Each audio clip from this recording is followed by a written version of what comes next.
जान है तो जहान है, उनके लिए दिल में सम्मान है। लोग उन्हें डॉक्टर कहते हैं, मेरे लिए तो वो भगवान है। जी हाँ, मैं शाहनवाज ऑन द वे। जय हिंद। आज हम आपको ऐसी शख्सियत से मिलवाएंगे जो दिल के दर्द को दूर करते हैं। वो मोहब्बत वाला दर्द नहीं, वास्तव में जो दिल में दर्द होता है। कार्डियोलॉजिस्ट अमित शर्मा जी आज हमारे साथ हैं। हमारे चैनल में स्वागत है।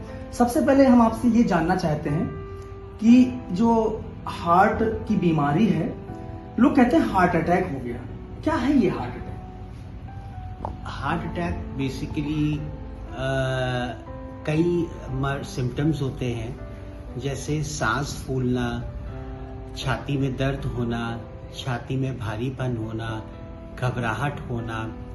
हार्ट अटैक कहने के लिए सिंपल वर्ड है हार्ट अटैक, बट अब सिम्टम्स कुछ भी हो सकते हैं। इसलिए हार्ट अटैक में छाती में दर्द होना, सांस फूलना, घबराहट होना, बेचैनी होना, छाती में भारीपन होना, इन सब सिम्टम्स को अगर हम डायग्नोसिस के साथ जैसे ईसीजी करवाएं, फिर कुछ ब्लड इन्वेस्टिगेशंस करवाएं, जैसे ट्रोपोनिन आई हो गया, फिर उसके आगे एंजियोग्राफी हो गया, उससे निकल के आता है कि हाँ मरीज को हार्ट अटैक है।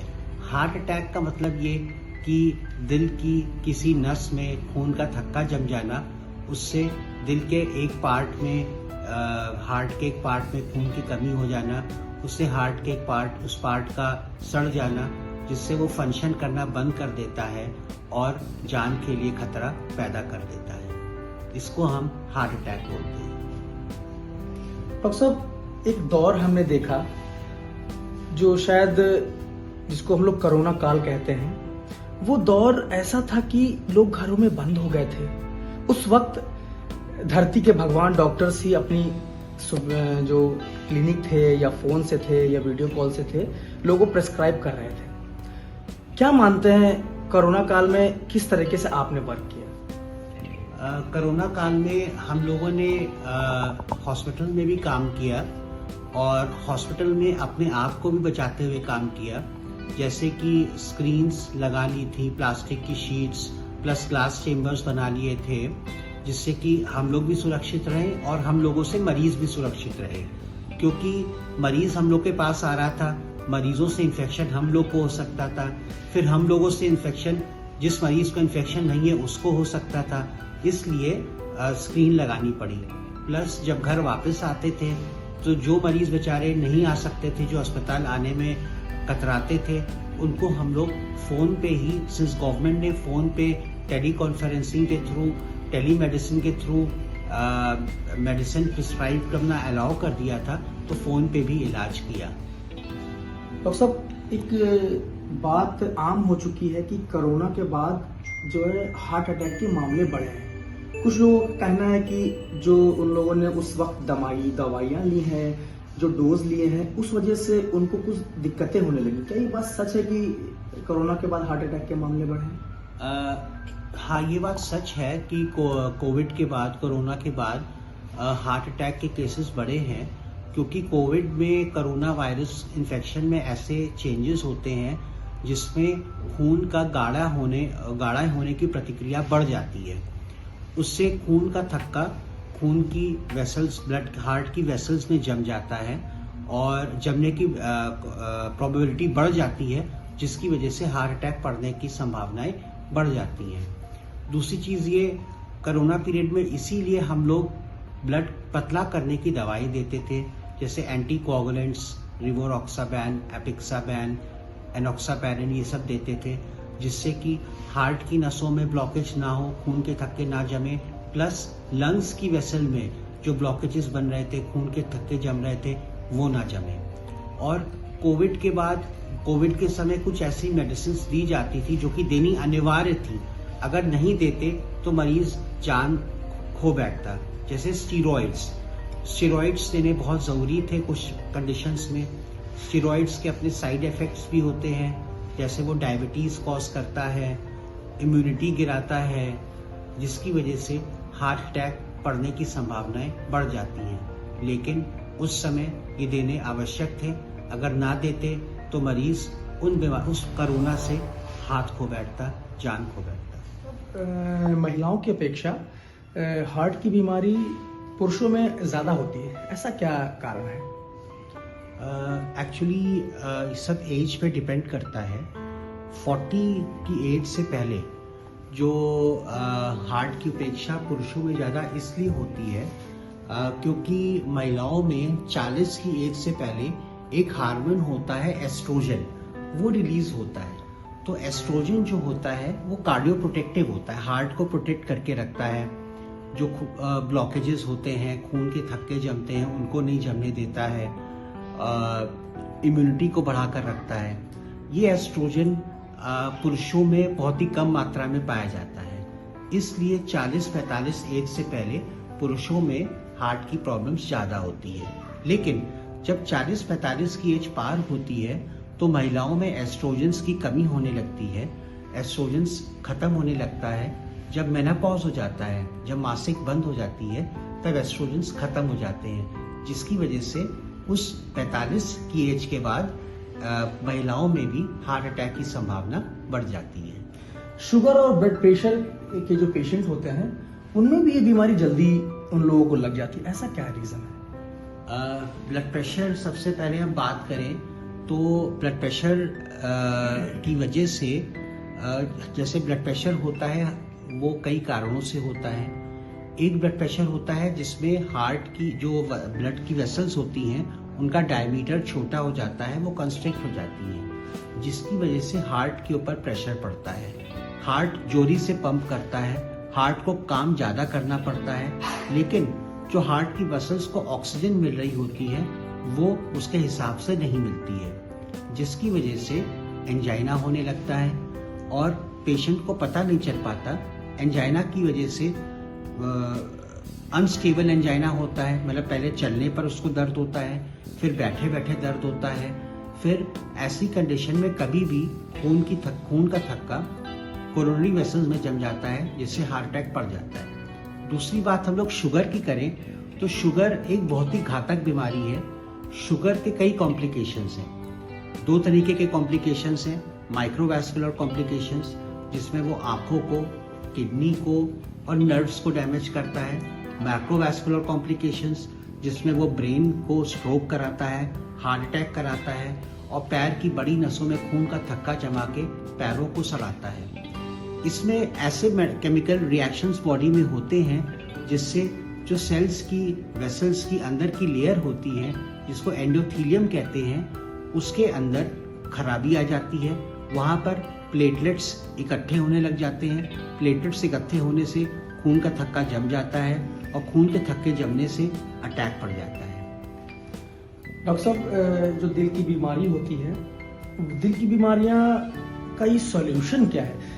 इसको लोग बहुत बड़ा मानते हैं, अरे वो दिल के मरीज हो गए हैं, उनका तो ट्रीटमेंट अच्छा होना चाहिए, इसके लिए बहुत पैसे लगते हैं। तो सब इन सब चीज़ों से जो भ्रांतियाँ फैली हैं, अब हमें ये बताइए कि एक आम आदमी को अगर दिल की बीमारी हो जाए तो सबसे पहले वो क्या करे? और अपना डायग्नोज कराए, सारी जांचें कराए, और दिल की बीमारी निकलती है तो 2 तरीके के रास्ते हैं। पहला रास्ता ये है कि उसको कई तरीके के टेस्ट होते हैं। सबसे पहले वो ईसीजी कराए, ईसीजी से डायग्नोसिस होता है। लेकिन मैं आपको बता दूं 50% ऑफ ईसीजीज हार्ट अटैक के टाइम नॉर्मल होते हैं, इसलिए हम लोग ईसीजी पे विश्वास पूरी तरह नहीं करते। फिर हम लोग ट्रोपोनिन आई करवाते हैं। ट्रोपोनिन आई से पता चलता है कि हार्ट अटैक पड़ा है कि नहीं पड़ा है।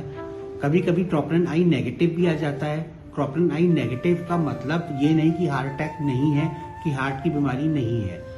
फिर हम लोग अगर ट्रोपोनिन आई नेगेटिव आता है, फिर एको करते हैं। एको अगर नॉर्मल है, ट्रोपोनिन आई नॉर्मल है, फिर हम लोग टीएमटी करते हैं। टीएमटी के ऊपर चेंजेस आते हैं हार्ट के, कि अगर हार्ट की बीमारी है तो फिर उसको हम लोग सिटी कोरोनरी एंजियो, हार्ट का सीटी स्कैन होता है, उसके लिए एडवाइस करते हैं, या फिर एंजियोग्राफी के लिए एडवाइस करते हैं।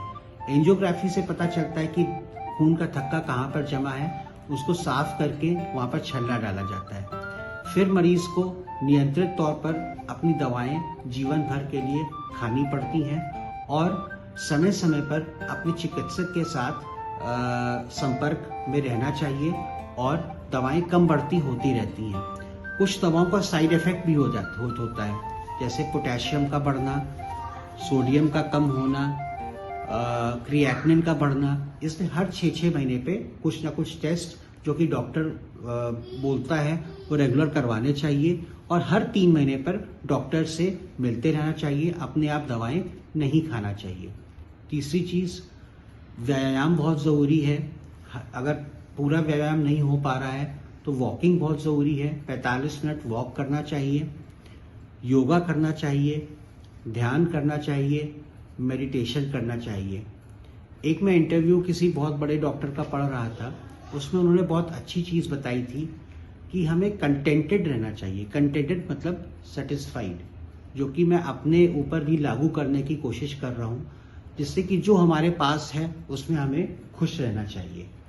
इससे हम लोग की जो आकांक्षाओं की सीमाएं हैं वो कम हो जाएंगी, उससे एंजाइटी कम हो जाएगी और हम खुश रह सकेंगे। दूसरा, हमें किसी भी हाल में खुश रहना है। उसके लिए तरीका यही है कि हम सेटिस्फाइड रहें और जो भी हमारे पास है उसमें खुश रहें। और तीसरा तरीका, एक्सरसाइज। कभी भी मौका मिले तो वॉकिंग, टहलना, एक्सरसाइज, योगा, मेडिटेशन, ये सब करते रहें। डॉक्टर साहब ये बताइए कि जैसे कि हमने आपके घर में देखा, हर तरीके के चित्र हैं। आप हमें, क्योंकि आप भगवान को किस रूप में मानते हैं, क्योंकि आप खुद धरती के भगवान हैं, आप लोगों को एक मैसेज दीजिए कि वो चाहे वो किसी भी धर्म के हों, वो हर काम कर रहे हैं। ईश्वर में आस्था बहुत जरूरी है, इस विषय पे आप क्या कहना चाहेंगे? मैं ईश्वर में बहुत आस्था रखता हूँ, इसलिए मेरे यहाँ पर आपको ईश्वर के चित्र मिलेंगे, क्योंकि एक अदृश्य शक्ति है जो हम सबको चला रही है। उसी अदृश्य शक्ति का हम लोग को ध्यान करना चाहिए, चाहे 5 मिनट का ही समय निकालें। वो अदृश्य शक्ति राम भी है, अल्लाह भी है, गुरु नानक देव भी हैं और क्राइस्ट भी हैं। इसलिए मैं एक तो अपने मरीजों के लिए ध्यान करता हूँ, अपने लिए ध्यान करता हूँ, अपने परिवार के लिए ध्यान करता हूँ और सारे विश्व के लिए ध्यान करता हूँ कि सब लोग सुखी रहें। इसलिए हम सभी को कुछ समय निकालना चाहिए, अपने इष्ट का ध्यान करना चाहिए, जिससे कि हम सब स्वस्थ रहें, तनाव मुक्त रहें और बीमारियों से मुक्त रहें। क्योंकि आज का मुख्य कारण जो बीमारियों का है वो तनाव है, और ध्यान हमें तनाव से मुक्त करने में बहुत ही मददगार साबित होता है। धन्यवाद। दिल की बीमारी हो तो सबसे पहले अपने चेहरे पे मुस्कुराहट लाएं और खुश रहें और अच्छे अच्छे कामों को करें। ये तो थी, मैंने आपको डॉक्टर अमित शर्मा से मुखातिब कराया और जाना कि दिल की बीमारी क्या होती है और उससे कैसे बचा जा सकता है, उसके ट्रीटमेंट क्या है। अब कुछ व्यक्तिगत बातें हो जाएं। डॉक्टर साहब इस वक्त हरदोई के बालाजी हॉस्पिटल में अपनी सेवाएं दे रहे हैं, और ये बहुत कम लोग जानते हैं कि डॉक्टर साहब वॉलंटरी रिटायरमेंट स्कीम के तहत VRS ले चुके हैं और अब वो प्राइवेट प्रैक्टिस करते हैं। हम उनसे ये जानेंगे कि उन्होंने VRS क्यों लिया है। इतनी कम उम्र में बिरले ही VRS लेते हैं। डॉक्टर साहब क्यों ऐसा डिसीजन ले लिया? VRS मैंने इसलिए लिया कि जिससे कि मैं जो है और सेवाएं दे सकूं, अच्छी सेवाएं दे सकूं, और अपने हिसाब से जो सेवाएं देना चाहता हूं वो फ्रीली इंडिपेंडेंट होकर दे सकूं और अच्छी सेवाओं के लिए दे सकूं। कुछ परिस्थितियां थी जिसकी वजह से मैंने VRS लिया था। अब परिस्थितियां चेंज हो चुकी हैं, बहुत अच्छी हो चुकी हैं। पहले भी अच्छी थी, अभी भी अच्छी हैं। अब वो ईश्वर की मर्जी थी, मैंने VRS लिया और सेवाएं मैं दे रहा हूँ। डॉक्टर साहब आपका बड़ा लंबा कार्यकाल है। हमारे दर्शक ये जानना चाहते हैं कि आप कहाँ कहाँ रहे, फॉरेन में कहाँ रहे और इंडिया में कहाँ कहाँ अब तक सेवाएं आप दे चुके हैं? मेरा टोटल 20 साल का एक्सपीरियंस हो चुका है। मैं विवेकानंद में रहा, मैं ICCU का रजिस्ट्रार था पहले विवेकानंद में। फिर मैं हल्द्वानी में सुशीला तिवारी मेडिकल कॉलेज है, वहाँ पर सीनियर रेजिडेंट कार्डियोलॉजिस्ट था, वहाँ पर मैं 4 साल रहा। फिर मैंने गवर्नमेंट सर्विसेज ज्वाइन करी कुछ समय के लिए। फिर मैं दिल्ली चला गया, दिल्ली में मैंने कई अस्पतालों में काम किया, फोर्टिस हॉस्पिटल नोएडा में काम किया, एज अ कार्डियोलॉजिस्ट मैंने काम किया, और फॉरेन में भी मैं कई जगह रहा, और फिर उसके बाद मैं वापस लखनऊ आ गया। लखनऊ में मैं स्वास्थ्य विभाग में रहा, और फिर लखनऊ से मेरा ट्रांसफ़र हरदोई हो गया था, हरदोई एज अ कार्डियोलॉजिस्ट। और कार्डियोलॉजिस्ट के नाते मैंने 1.5-1.25 साल हरदोई में काम किया। फिर मैंने VRS लिया और बालाजी हॉस्पिटल ज्वाइन किया। मैं बरेली में भी मैंने कुछ समय एज अ कार्डियोलॉजिस्ट प्रैक्टिस करी है। अब आगे का सफ़र ईश्वर जानता है, आगे क्या होता है सब ईश्वर के ऊपर डिपेंडेंट है। तो मतलब कुछ लोग कह रहे हैं कि आप कम बैक कर सकते हैं और गवर्नमेंट को फिर से सेवाएं देंगे, ऐसा कुछ है क्या? कुछ मन बना रहे हैं क्या वापस आने का? पहले से गवर्नमेंट में काफ़ी सुधार हो गया है, पहले भी सुधार था, अब तो बहुत अच्छा सुधार हो गया है। मैन पावर बढ़ गई है और बहुत अच्छा कार्य होने लगा है। और अगर देखिए क्या गॉड्स विल क्या होती है और डेस्टिनी क्या है, ये सब ईश्वर को पता है। डॉक्टर साहब ने कहा कि, लेकिन अब उनके लफ्जों से ये लग रहा है कि उनकी जो पुरानी नौकरी थी, जो गरीबों को वो सेवाएं दे रहे थे, उम्मीद है कि वो वापस आए तो निश्चित तौर से उन गरीबों को लाभ मिलेगा जो इन बड़े बड़े हॉस्पिटल्स में नहीं पहुंच पाते हैं। डॉक्टर अरमेश शर्मा एक अच्छे डॉक्टर होने के साथ एक अच्छे इंसान हैं। ये मेरा अपना खुद का तजुर्बा है। मैंने कई पेशेंट्स को डॉक्टर साहब से मिलवाया है, और जब तक वो पेशेंट सही नहीं हो गए, मतलब बोलने नहीं लगे, वो अपने आप में अच्छा महसूस करने नहीं लगे, तब से 3 घंटे लग जाएं, 4 घंटे लग जाएं या सारा दिन लग जाए, वो छोड़ते नहीं। ये उनकी आदत में शुमार है। और इस बीच समय तो लगता ही है, और जब समय लगेगा तो निश्चित तौर से परिवार की जो जिम्मेदारियां हैं वो थोड़ी सी प्रभावित होती हैं। तो जब प्रभावित होंगी तो होम मिनिस्टर की कॉल के साथ उनको शायद डांट पड़ती हो। तो आज हम होम मिनिस्टर से मिलवाएंगे अमित शर्मा जी की वाइफ से, और उनसे जानेंगे कि वो अमित सर के टाइमिंग को कैसे एडजस्ट करती हैं। मैम, जो वक्त अमित सर जो हॉस्पिटल में वक्त देते हैं, और क्योंकि वो थोड़े से विरले डॉक्टर हैं कि पेशेंट सीधे यहीं चला आता है खटखटाने के लिए, डॉक्टर साहब हैं, क्योंकि वो इजी गोइंग है, क्योंकि उनका नेचर ऐसा है। तो कैसा लगता है, क्या कभी कभी इरिटेटिंग महसूस होता है? नहीं, मैं इरिटेटिंग नहीं बोलूँगी, क्योंकि जो एक डॉक्टर का पेशा होता है, जो पेशेंट डॉक्टर के लिए बिलीव करता है एज अ गॉड करता है, तो मैं हर स्टेप पे कोऑपरेट करने की कोशिश करती हूँ। कि यही एक कोशिश रहती है मेरी एज अ वाइफ अपने हस्बैंड के लिए, कि मैं उनके साथ हर स्टेप पे आगे उनको मोटिवेट करूँ और उनके साथ खड़ी रहूँ, कि कभी भी किसी भी चीज़ के लिए उनको कुछ नेगेटिव फेस ना करना पड़े, और अपने पेशेंट के लिए वो अपने 100% एफर्ट्स देते हैं एज अ डॉक्टर, ऐसे ही मैं 100% एफर्ट्स देती हूँ अपने हस्बैंड को एज अ वाइफ। हम टाइम कितना देते हैं सर आपको? टाइम डेली तो to be very honest daily तो टाइम नहीं हो पाता, लेकिन हाँ, जिस दिन छुट्टी होती है तो उस दिन हम लोग अपना आउटिंग पे भी जाते हैं, थोड़ा सा बाहर एंजॉय करते हैं, अपना वीकेंड्स एंजॉय करते हैं। कभी कभी पॉसिबल होता है, not every day, every weekend, but हाँ, अपनी लेवल पे कोशिश करते हैं वो ज़्यादा से ज़्यादा टाइम हम लोग के साथ भी स्पेंड करने का। मैम, आपकी चाय मशहूर है, क्योंकि घर में जब कोई पेशेंट आता है तो आप उसको चाय ऑफर जरूर करते हैं। देखिए, वो घर आ रहा है तो उसको एक फील, बीमार है वो, ऑब्वियसली मेंटली बहुत डिस्टर्ब है, उसके अटेंडेंस भी डिस्टर्ब होंगे, उसको एक फील गुड माहौल मिले, यही रहता है कि उसको एक अच्छा सा एटमॉस्फेयर मिल जाए जिससे कि उसकी आधी बीमारी कुछ लेवल तक कम हो सके। इसीलिए उसको मैं चाय या कॉफी या पानी कुछ भी ऑफर करती हूँ। और हम लोग के ये तो रहता है कि कोई मेहमान आ रहा है तो वो एक भगवान का रूप है, तो उसको आप अपना देना चाहिए। मतलब आप पेशेंट को, कोई मेहमान को भगवान का रूप मानते, साक्षात आपके यहाँ भगवान स्वयं है। बस ये ईश्वर की कृपा है हम सब पे। मैम ये बताइए कि आपकी अरेंज मैरिज है या लव मैरिज? नहीं, it's arrange marriage. Arrange marriage.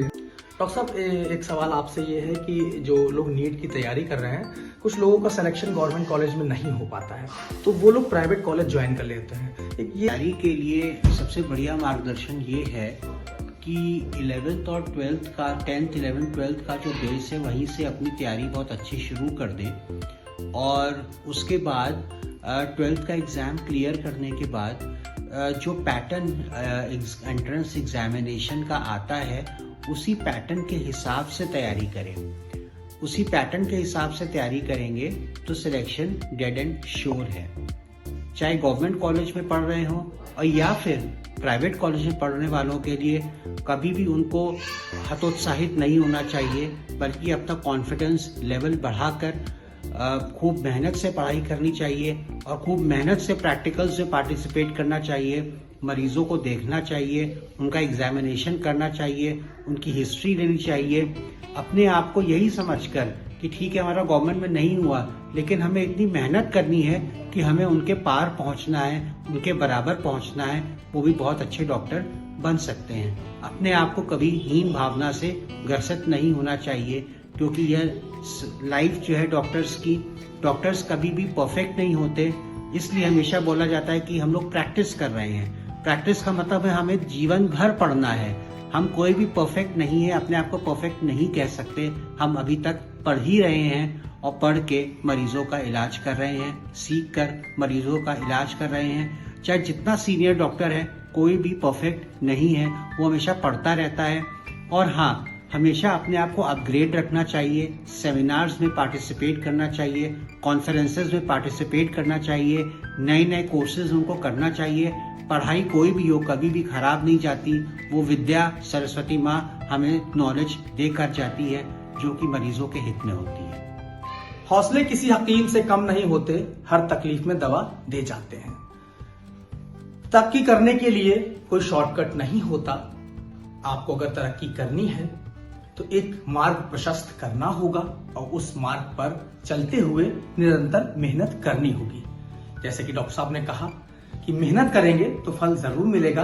और आज हमने आपको एक ऐसे शख्स से मिलवाया जो कार्डियोलॉजिस्ट होने के साथ साथ एक बेहद अच्छे इंसान हैं।